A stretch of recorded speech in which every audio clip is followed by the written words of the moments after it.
Nouveaux députés fraîchement installés ñu ngi noonu ñu leen di photo seeni collègues yi ñoom ñoo leen di daal di photo et tout donc les nouveaux députés yi nga xam te ne ñoo fi teew comme ni ngeen leen gisee noonu di leen fàttali rek ku si nekk xëy na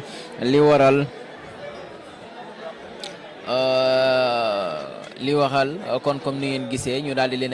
indiwaat tey Amadou Ba nga xam te ne moom fii la nekkoon à l'Assemblée nationale ñu jëlee woon ko fi tàbboon ko defoon ko ministre de la culture ba taxoon mu suspendroon la nga xam te ne mu di son mandat de député mu demoon kon nekki ministre de la culture waaye bi ñu tasee gouvernement bi ñu daal di ko génne ci gouvernement boobee donc mu daal di ñëwaat tey jëlaat place am bi nga xam te ne kon moom la daal di occupé woon waaye itam ki nga xam te ne moo di Momar Talla Ndao xam ngeen ne ki nga xam te ne moom moo di l'honorable député Abdoulaye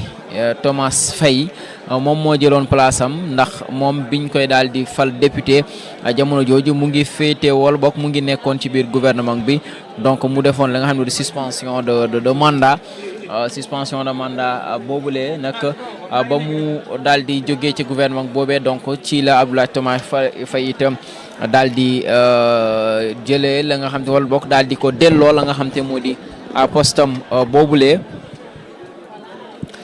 mu daal di ñëwaat kon occupé waat la nga wala bokk mu daal di ñëw jël la nga xam te moo di poste député am comme niñ ko daal di élire woon naka noonu itam ki nga xam te moo di le ministre l'actuel ministre bi nga xam te ne kon moom moo di Ndiaye le ministre du transport et Abdoulahad Ndiaye donc moom également ki nga xam te ne kon moo di Samb moom moo ko daal di kon daal di remplacer ba tax na moom également jamono ji dafa daal di suspendre son mandat de député ginnaaw biñ ko daal di tabbee wala boog ginnaaw biñ ko daal di tànnee def ko ministre bi yore lépp lu jëm ci mbirum transport ak yeneen yi ni mel donc actuellement comme ni mu leen ko waxee ginnaaw lecture li nga xam te ne kon moom moo di ñaari projet de loi yi nga xam te ne ñoo ñu fi daal di dajale tey donc ci lañu daal di suspendre actuellement séance bi pour 15 minutes sur la décision du président de l'Assemblée nationale ou bien par décision du président de l'Assemblée nationale monsieur Ousmane Sonko moom kon moo daal di suspendre xam naa ne lecture beeg yi ni mel surtout ki nga xam te ne kon moom moo di rapporteur bi moom donc moom lire na ñaari projet yi nga xam te ne kon bu njëkk bi comme ni ko président waxee c'est projet bu 20 pages la waaye itam beneen bi mu nekk projet boo xam te ne kon pour 10 pages la ba waral kon itam mu jël tuuti temps parce que depuis 10 heures la ñu daal di commencé woon 10 heures 13 minutes la ñu daal di commencé woon la nga xam te ne séance bi finalement actuellement on est à presque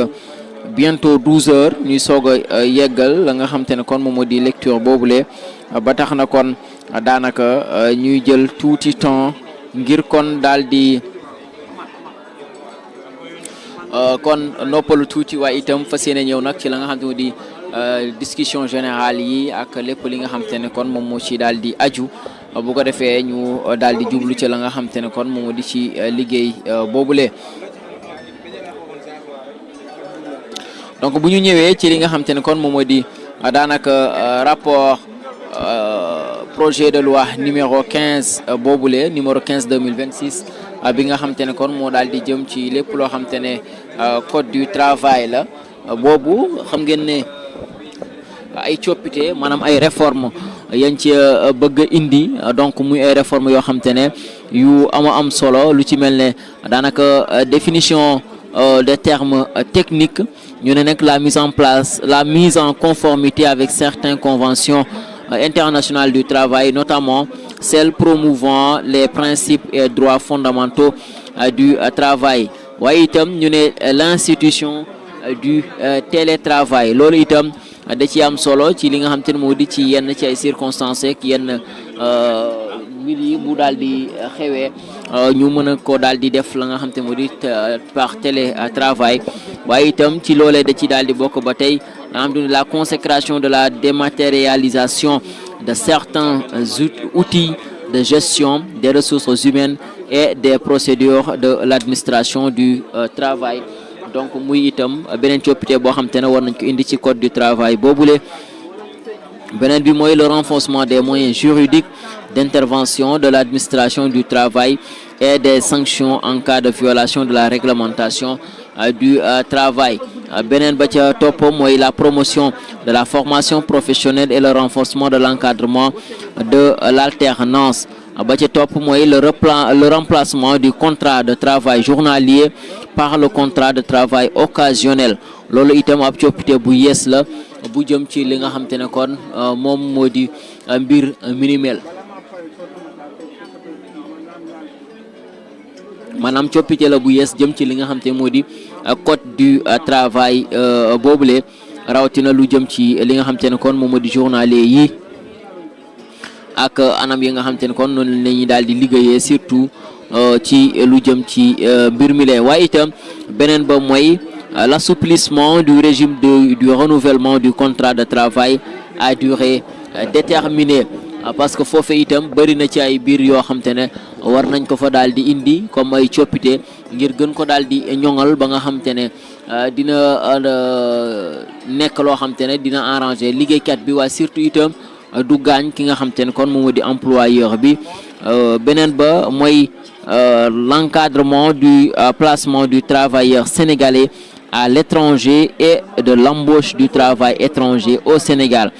ba ci beneen ba mooy la protection contre la violence et le harcèlement au travail. beneen bi mooy l'actualisation et le renforcement du dispositif juridique en matière de sécurité et santé au travail. beneen itam boo xam te ne xëy na ci coppite yi ba léegi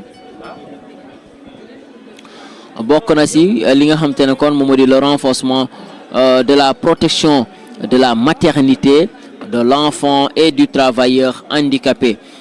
loolu itam da ci am solo parce que jigéen ñu bëri dañuy daal di yor la nga xam te ne moo di seeni ay doom war daal di nàmpal waaye xëy na mbir yu bëri yoo xam te ne day am du tax ñu mën daal di kon yore la nga xam te ne kon moo di seen doom yi ci li nga xam te ne kon moom di ci bërëbu liggéeykaay yi ak yeneen yi ni mel. loolee da ci daal di baax itam ñu fexe ba texte yi gën a daal di adapté wu ci li nga xam te ne kon moom moo di mbir yooyee maanaam ñu fexe ba mu gën a kon daal di ñoŋ si ñoom ak ki nga xam te ne itam moom moo di liggéey wala bokk employeur bi. beneen itam ba ci la nga xam te ne kon moo di la révision de la procédure